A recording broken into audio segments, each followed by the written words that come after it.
പരിശുദ്ധ അമ്മയ്ക്കും തിരുക്കുമാരനും 1000 നന്ദി. അമ്മയുടെ പ്രത്യക്ഷീകരണത്തിന് എന്നെയും എൻ്റെ കുടുംബത്തെയും സാക്ഷിയാക്കിയതിന് ഒരുപാട് നന്ദികൾ അർപ്പിക്കുന്നു. എനിക്ക് കിട്ടിയ അനുഗ്രഹങ്ങൾ ഞാനൊന്ന് ഷെയർ ചെയ്യാൻ വേണ്ടിയാണ് ഇവിടെ നിൽക്കുന്നത്. എൻ്റെ പേര് അശ്വതി. ഞാൻ കോട്ടയം ജില്ലയിലെ എരുമേലിയിൽ നിന്നാണ് വരുന്നത്. എൻ്റെ ഭർത്താവ് പ്രതീഷ്.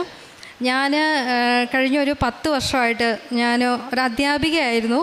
ഞാൻ കോളേജിൽ പഠിപ്പിച്ചുകൊണ്ടിരിക്കുകയായിരുന്നു. പക്ഷേ എനിക്ക് ഹയർ സെക്കൻഡറിയിലേക്കുള്ള പരീക്ഷ എഴുതാനായിട്ട് ഞാൻ സെറ്റിൻ്റെ പരീക്ഷ കഴിഞ്ഞ 10 വർഷമായിട്ട് എഴുതിയായിരുന്നു. എന്താണെന്നറിയില്ല, ചെറിയ ചെറിയ മാർക്കുകളുടെ വ്യത്യാസത്തിൽ എനിക്ക് എപ്പോഴും നഷ്ടപ്പെട്ടു പോകുമായിരുന്നു. അപ്പോൾ ഒരുപാട് തവണ ഞാൻ വീണ്ടും വീണ്ടും എഴുതി. കാരണം എൻ്റെ മനസ്സിലൊരു ആഗ്രഹമാണ് ഒരു ഹയർ സെക്കൻഡറി സ്കൂൾ ടീച്ചർ ആവുക എന്നുള്ളത്. ഭയങ്കര ഒരു ആഗ്രഹമാണ്. അതുകൊണ്ട് ഞാൻ വീണ്ടും വീണ്ടും പരീക്ഷ എഴുതി. അങ്ങനെ ഞാൻ പരീക്ഷ എഴുതി ഇങ്ങനെ എപ്പോഴും ഫെയിൽഡായി ഇങ്ങനെ ആ ഒരു വിഷമത്തിൽ ഇരുന്നപ്പം എൻ്റെ വീടിനടുത്തുള്ള ഒരു കുട്ടിയാണ് എന്നോട് പറഞ്ഞത്, ചേച്ചി ഇവിടെ വന്ന് അമ്മയുടെ അടുത്ത് വന്ന് ഉടമ്പടി എടുത്ത് പ്രാർത്ഥിച്ചാൽ അത് ഉറപ്പായിട്ടും കിട്ടും എന്ന് എന്നോട് പറഞ്ഞു. അങ്ങനെ എനിക്ക് ആദ്യമൊന്നും അത്ര ഇത് വന്നില്ലായിരുന്നു. പക്ഷേ പരീക്ഷ അടുക്കും തോറും 2025 ഓഗസ്റ്റ് 21 ആയിരുന്നു എനിക്ക് പരീക്ഷ. പക്ഷെ പരീക്ഷ അടുക്കും തോറും എനിക്ക് ഇവിടെ വരണം എന്നൊരു തോന്നൽ എൻ്റെ ഉള്ളിൽ വന്നുകൊണ്ടിരുന്നു. അപ്പം ഞാൻ ഹസ്ബൻഡിനോട് പറഞ്ഞു, നമുക്ക് എന്തായാലും പരീക്ഷയ്ക്ക് മുമ്പ് തന്നെ നമുക്കൊന്ന് പോകണം എന്ന് പറഞ്ഞ് ഞങ്ങളിവിടെ ഓഗസ്റ്റ് 19 2025 ഓഗസ്റ്റ് 19 ഇവിടെ ഞാൻ ആദ്യമായിട്ട് വരികയും ഇവിടെ വന്ന് ഞാൻ ഉടമ്പടി എടുത്ത് ഇവിടെ വന്ന് പ്രാർത്ഥിച്ചിട്ട് ഞാൻ എൻ്റെ നിയോഗം അമ്മയുടെ അടുത്ത് ഏൽപ്പിച്ചിട്ട് പോയി. ഞാൻ അമ്മയോട് പറഞ്ഞു, എനിക്ക് ഇത്തവണ എനിക്ക് എന്തായാലും കിട്ടണം. അടുത്ത വർഷം എനിക്ക് ഏതെങ്കിലും സ്കൂളിൽ എനിക്ക് ഗസ്റ്റായിട്ട് കയറണം. അതെൻ്റെ ഒരു ആഗ്രഹമാണ്. അതുകൊണ്ട് എനിക്ക് അമ്മയെ അത് സാധിച്ചു തരണമെന്ന് ഞാൻ പറഞ്ഞു. എനിക്ക് പരീക്ഷ ഒന്ന് എഴുതാനായിട്ട് എന്നെ സഹായിക്കണമെന്ന് പറഞ്ഞ് ഞാൻ അമ്മേനെ ഏൽപ്പിച്ചിട്ടാണ് ഇവിടുന്ന് പോയത്. ഇവിടെ ഞാൻ പോയി 19 ഇവിടുന്ന് പോയി. അന്ന് മുതൽ ഞാൻ എല്ലാ ദിവസവും മുടങ്ങാതെ പ്രാർത്ഥിച്ച് 21 രാവിലെ ഞാൻ പരീക്ഷയ്ക്ക് പോയി. രാവിലെയും ഉച്ചകഴിഞ്ഞുമായിട്ടായിരുന്നു എനിക്ക് പരീക്ഷ. ഫസ്റ്റ് പേപ്പർ നല്ല പാടായിരുന്നു. അതെന്ന് വെച്ചാൽ നമ്മൾ ഒരിക്കലും കിട്ടുമെന്ന് ഞാൻ പ്രതീക്ഷിച്ചതില്ല. അപ്പം ഞാൻ ഹസ്ബൻഡ് ഉച്ചയ്ക്ക് എൻ്റെ അടുത്ത് വന്ന് സംസാരിച്ചപ്പോൾ ഞാൻ പറഞ്ഞായിട്ട് എനിക്ക് കിട്ടുമെന്ന് തോന്നുന്നില്ല, അറിയില്ല. എന്നാലും ഞാൻ മാതാവിനെ മനസ്സിൽ അർപ്പിച്ച് ഞാനങ്ങ് എഴുതി. എനിക്ക് മാതാവിൻ്റെ ഈ രൂപമായിരുന്നു എൻ്റെ മനസ്സിൽ.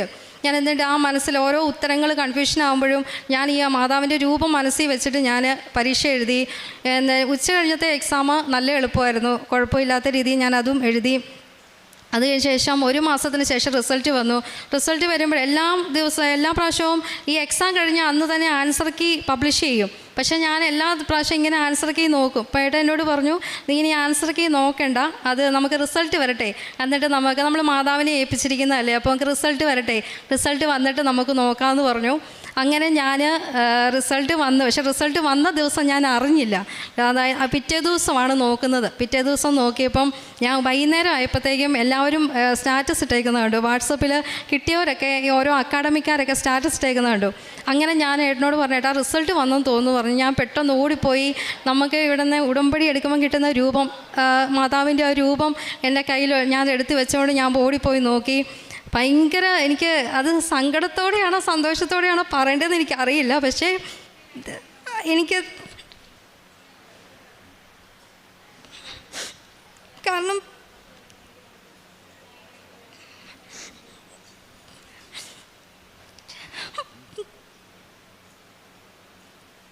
10 വർഷമായിട്ട് ഞാൻ കാത്തിരുന്ന ഒരു എക്സാം ആയിരുന്നു. അതെനിക്ക് മാതാവ് തന്നെ അനുഗ്രഹിച്ച് പാസ് മാർക്കിനേക്കാളും എനിക്ക് 2 മാർക്ക് കൂടുതലാണ് അമ്മ എനിക്ക് തന്നത്. എനിക്ക് ഒരുപാട് നന്ദി ഞാൻ അമ്മയോട് ഈ ഒരു സന്നിധിയിൽ ഞാൻ പറയുവാണ്. അതുപോലെ തന്നെ ഹസ്ബൻഡ് സിനിമയിൽ ഒരു റൈറ്ററാണ്. അദ്ദേഹത്തിൻ്റെ വർക്കും കാര്യങ്ങളുമായിട്ട് കുറച്ച് പെൻഡിങ്ങായി കിടക്കുമായിരുന്നു. അത് ഞാൻ അമ്മയുടെ അടുത്ത് വന്ന് ഞാനത് പ്രാർത്ഥിച്ചിട്ടാണ് പോയത്. അത് നിയോഗത്തിൽ സമർപ്പിച്ചു. അതും ഞാൻ ഉടമ്പടി എടുത്തതിൻ്റെ 15-ാം ദിവസമാണ് ഏട്ടൻ എന്നെ വിളിച്ചിട്ട് പറഞ്ഞു, എന്നെ അച്ചു എന്നാണ് എന്നെ വിളിക്കുന്നത്. അപ്പോൾ ഏട്ടനോട് പറഞ്ഞു, അച്ചു അമ്മയോട് വലിയൊരു താങ്ക്സ് പറഞ്ഞേര്, എനിക്ക് അഡ്വാൻസ് തുക കിട്ടിയെന്ന്. അത് മീറ്റിങ്ങിന് പോയതായിരുന്നു. അഡ്വാൻസ് തുക കിട്ടിയെന്നും പറഞ്ഞ് എന്നെ വിളിച്ചു പറഞ്ഞു. പിന്നെ 3-ാമത്തെ ഒരു കാര്യം, എൻ്റെ അമ്മയ്ക്ക് അസുഖബാധിതയാണ്. പാർക്കിൻസൺ എന്ന് പറഞ്ഞൊരു അസുഖമാണ് അമ്മയ്ക്ക്. തീർത്ത് വയ്യ. അപ്പം ചെറുതായിട്ട് നടക്കത്തേ ഉള്ളൂ. അധികം പ്രായമൊന്നും ആയിട്ടില്ല. എങ്കിൽ പോലും അമ്മയ്ക്ക് തീർത്ത് വയ്യ. അപ്പം അങ്ങനെ വന്നപ്പോൾ അമ്മേനെയും കൊണ്ട് ഇടയ്ക്കിടയ്ക്ക് ആശുപത്രി പോകേണ്ട അവസ്ഥകളൊക്കെ ഉണ്ടാകും. അപ്പോൾ ഈ പ്രഷർ കൂടുമ്പോഴത്തേക്ക് അമ്മയ്ക്ക് ഹൈ പ്രഷറും കയറും.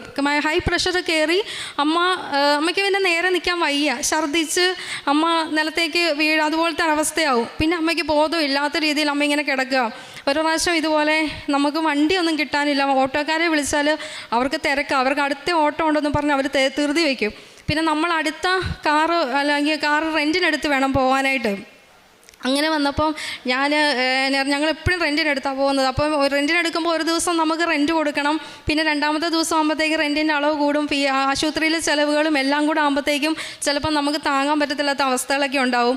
അങ്ങനെ വന്നപ്പം ഞാൻ ഒരു പ്രാവശ്യം കഴിഞ്ഞ പ്രാവശ്യം ഇവിടെ വന്നപ്പം ഞാനിവിടെ വന്നപ്പോഴും ഞങ്ങൾ ബൈക്കിനാണ് വന്നത്. ബൈക്കിന് വന്നപ്പോൾ എനിക്കിച്ചിരി ഹെൽത്തി പ്രോബ്ലം ഉണ്ടായിരുന്നു. വെയിൽ കൊണ്ട് വന്നപ്പോൾ എനിക്കിച്ചിരി പ്രശ്നങ്ങളുണ്ടായി, വയറുവേദനയൊക്കെ ആയി, എനിക്ക് നല്ല പ്രശ്നമുണ്ടായി. ഞാൻ എന്നിട്ട് മാതാവിൻ്റെ അവിടെ നിന്ന് പറഞ്ഞു. എനിക്ക് അതിനൊപ്പം തന്നെ എൻ്റെ അമ്മയുടെ അനിയത്തിക്ക് കഴിഞ്ഞ മാസമാണ് ബ്രസ്റ്റ് ക്യാൻസർ ആണെന്ന് സ്ഥിരീകരിച്ചത്. അപ്പോൾ അവരെയും കൊണ്ട് ആശുപത്രിയിൽ പോകാനായിട്ട് അവർക്ക് വണ്ടികളോ ഒന്നും തന്നെ ഇല്ല. അവർക്ക് ഒരു കുട്ടി മാത്രമേ ഉള്ളൂ, അവൾ ഇച്ചിരി ദൂരെയാണ് കല്യാണം കഴിപ്പിച്ച് വിട്ടേക്കുന്നത്. ഇച്ചിരി പ്രശ്നങ്ങളൊക്കെ ആയതുകൊണ്ട് അവളെ സമീപിക്കാൻ പറ്റത്തില്ല. അപ്പോൾ ഇവർക്ക് എന്ത് ചെയ്യണമെന്ന് അറിയത്തില്ലാതെ ബുദ്ധിമുട്ടി നിന്ന സമയം നമുക്ക് വണ്ടിയൊന്നും കിട്ടാൻ സൗകര്യങ്ങളില്ല. അങ്ങനെയൊക്കെ ഒരുപാട് സാഹചര്യങ്ങൾ വന്നു. ഉള്ളവരാണെങ്കിൽ അവർക്ക് വിട്ടുകൊടുക്കാനായിട്ടുള്ള മനസ്സുമില്ല. അപ്പോൾ അങ്ങനെ വന്നപ്പം ഞാൻ ഏട്ടനോട് പറഞ്ഞു, നമുക്ക് ഇപ്പോൾ വണ്ടി എടുക്കാനുള്ള സാഹചര്യമൊന്നും അല്ല എങ്കിൽ പോലും നമുക്കൊരു വണ്ടിക്ക് നോക്കിയാലോ എന്ന് ഓർത്തു. ഇവിടെ മാതാവിനോട് ഞാൻ പ്രാർത്ഥിച്ചിട്ട് പോയി. കഴിഞ്ഞ ഉടമ്പടി എടുക്കാൻ അന്ന് വന്നപ്പോഴാണ് എനിക്ക് പ്രശ്നമുണ്ടായി. ഞാൻ തിരിച്ചു പോകുമ്പം എനിക്ക് നല്ല വയറുവേദനയും ഭയങ്കര അസ്വസ്ഥതയൊക്കെ ആയിട്ട്, വെയിൽ കൊണ്ടതിൻ്റെ പ്രശ്നങ്ങളും എല്ലാമായിട്ട് ഞാൻ ഇവിടുന്ന് ഒരുപാട് ബുദ്ധിമുട്ടിയാണ് പോയത്. അപ്പോൾ ഞാൻ അമ്മയോട് ഇവിടെ നിന്ന് പറഞ്ഞു, അടുത്ത ഉടമ്പടി പുതുക്കാൻ വരുമ്പം എനിക്ക് ഒരു കാറിൽ വരാനുള്ളൊരു ഭാഗ്യം എനിക്ക് തരണേന്ന് പറഞ്ഞു. അതുപോലെ തന്നെ ഞാൻ ഒരു കാറിന് അപേക്ഷിച്ചപ്പോൾ ആദ്യം ഞങ്ങൾക്ക് സ്വന്തമായിട്ട് വീടില്ല, ഞങ്ങൾ റെൻറ്റിലാണ് താമസിക്കുന്നത്. സ്വന്തമായിട്ട് വീടില്ലാത്തത് കൊണ്ട് കരമടച്ച രസീതോ അങ്ങനെയൊന്നും കൊടുക്കാനായിട്ട് നമുക്ക് പറ്റിയിട്ടുണ്ടാവില്ല. അപ്പോൾ അങ്ങനെ വന്നപ്പോൾ ഫിനാൻസുകാരിങ്ങനെ പറഞ്ഞു, ഇങ്ങനെ രസീത് വരണം, അല്ലെങ്കിൽ കറണ്ട് ബില്ലടച്ചതിൻ്റെ രസീത് അങ്ങനെയൊക്കെ തരണം നമുക്ക്. അങ്ങനെ കുറേ കാര്യങ്ങളൊക്കെ വന്നു.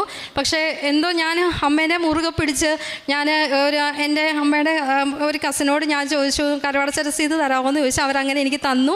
അത് തന്ന് ഞാൻ അവിടെ കൊടുത്തു. എനിക്കറിയില്ല, അതിനകത്ത് ഒരുപാട് അത്ഭുതങ്ങൾ നടന്നു. കാരണം ഞാൻ അതിന് മുമ്പെടുത്ത വണ്ടിയുടെ പേയ്മെൻറ്റുകളെല്ലാം ഞങ്ങൾ കറക്റ്റായിട്ട് അടച്ചതുകൊണ്ട് ഞങ്ങൾക്ക് രണ്ടാമത് ലോൺ തരാനായിട്ട് ഫിനാൻസുകാർ തയ്യാറായി. അങ്ങനെ ₹1 പോലും ഡൗൺ പേയ്മെൻറ്റ് അടയ്ക്കാതെ പ്രോസസ്സിംഗ് ഫീ എല്ലാം നമുക്ക് ആ ലോണിൽ തന്നെ കയറി എനിക്കൊരു മാതാവ് ഒരു വണ്ടി തന്നെ അനുഗ്രഹിച്ച് ഇന്ന് ഞാൻ ആ വണ്ടിയിലാണ് ഇങ്ങോട്ട് വന്നത് ഉടമ്പടി എടുക്കാനായിട്ട്. താക്കോല് ഞാനിവിടെ സമർപ്പിച്ചിട്ടുണ്ട് അമ്മയുടെ മുന്നിൽ. എൻ്റെ വണ്ടിയുടെ കളറെന്ന് പറഞ്ഞാൽ അമ്മയുടെ മെഴുകുതിരിയുടെ കളറ്. ഞാനത് ഓടിച്ചു പോലും നോക്കാനായിട്ട് ഞങ്ങളവിടെ പോയില്ല. അത് ഞങ്ങൾക്ക് ഒരു വണ്ടി ഞങ്ങൾ ആപ്ലിക്കേഷനിൽ കണ്ടു, ഇഷ്ടപ്പെട്ടു. ഞങ്ങൾ ഓടിച്ചു പോലും നോക്കാതാണ് ഞങ്ങൾ അവിടെ പോയത്. അവിടെ ചെന്ന് ഞങ്ങൾക്ക് വണ്ടി ഞങ്ങൾ പേയ്മെൻ്റ് എല്ലാ കാര്യങ്ങളും ചെയ്ത് വണ്ടി റെഡിയായി ഞങ്ങൾ വണ്ടിയും കൊണ്ട് വന്നു. ഇന്ന് ഞാൻ ആ വണ്ടിയും കൊണ്ടാണ് വന്നത്. ഇവിടെ എനിക്ക് വെഞ്ചരിക്കുമോ എന്നറിയില്ല, അതുകൊണ്ട് ഞാൻ വെഞ്ചരിക്കാൻ വേണ്ടിയുള്ള രീതിയിലാണ് വന്നത്. അപ്പം ഞാൻ എന്തായാലും അമ്മയുടെ അടുത്ത് എൻ്റെ വണ്ടിയുടെ താക്കോല് ഞാൻ സമർപ്പിച്ചിട്ടുണ്ട്. പിന്നെ ഞാനിവിടെ ചെയ്തിരിക്കുന്ന പ്രേക്ഷിത പ്രവർത്തനങ്ങൾ എന്ന് പറഞ്ഞാൽ പത്രങ്ങൾ എല്ലാവർക്കും കൊടുക്കുമായിരുന്നു, പറ്റുന്ന രീതിയിൽ എല്ലാവരെയും സഹായിക്കുമായിരുന്നു.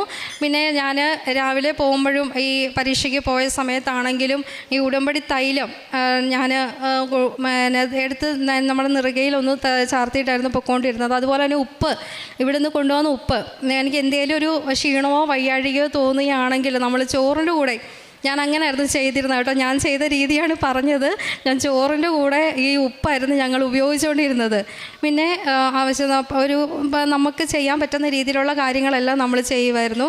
പിന്നെ പ്രാർത്ഥനാ ജീവിതം എന്ന് പറയുന്നത്, ഞാനിവിടുന്ന് ഉടമ്പടി എടുത്തു പോയ അന്ന് മുതൽ, ഞാനൊരു ഹിന്ദുവാണ്, അതിന് ഞാൻ ഉടമ്പടി എടുത്തു പോയ അന്ന് മുതൽ എൻ്റെ ഒരു കുഞ്ഞു പുസ്തകം ഉണ്ടായിരുന്നു, ഒരു ജപമാല, ഒരു പുസ്തകം, മാതാവിൻ്റെ പുസ്തകം ഉണ്ടായിരുന്നു. ഒരു ദിവസം പോലും മുടങ്ങാതെ എല്ലാ ദിവസവും മാതാവിൻ്റെ ജപമാല ഞാൻ അറിയാവുന്നവരോടെല്ലാം ചോദിച്ചിട്ട് എല്ലാ കാര്യങ്ങളും ഞാൻ ഒരു ദിവസം പോലും മുടങ്ങാതെ രാവിലെയും വൈകിട്ടും പ്രാർത്ഥിക്കുകയും ജപമാല ചൊല്ലുകയും എല്ലാം ചെയ്ത് ഇത്രയും അനുഗ്രഹങ്ങൾ തന്ന മാതാവിനും തിരുക്കുമാരനും 1,000 1 കോടി നന്ദി. എത്ര നന്ദി പറഞ്ഞാലും തീരത്തില്ല. 1 കോടി നന്ദി പറഞ്ഞ് നിർത്തും.